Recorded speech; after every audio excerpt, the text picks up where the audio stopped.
Nag-atang na ang bag-ong pagsaka sa presyo sa gasolina o sa mga produktong petrolyo sa sunod simana nga posibleng moabot og 16 pesos matag litro tungod sa padayon nga geopolitical conflict sa Estados Unidos, Israel ug Iran. Subay sa upat ka adlaw nga monitoring sa trading sa Mean of Platts Singapore, gibana-banaan nga ang diesel mosaka og 16 pesos matag litro, ang gasolina anaa sa 11 pesos matag litro ug ang kerosene 3.50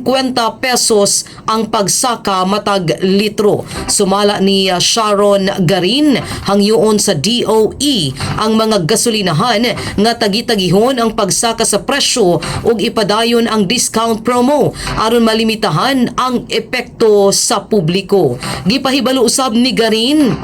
nga adunay igong supply sa lana ang nasud hangtod bulan sa Abril o dulan 50 ka adlaw, samtang nagpadayon ang koordinasyon sa gobyerno ug oil companies aron makakuha og mas paspas ug posibleng mas barato nga supply. Gihangyo sa kalihim ang publiko nga magdaginot sa gasolina, likayan ang dili kinahanglan nga biyahe ug kung mahimo ipatuman sa mga kumpanya ang work from home set up.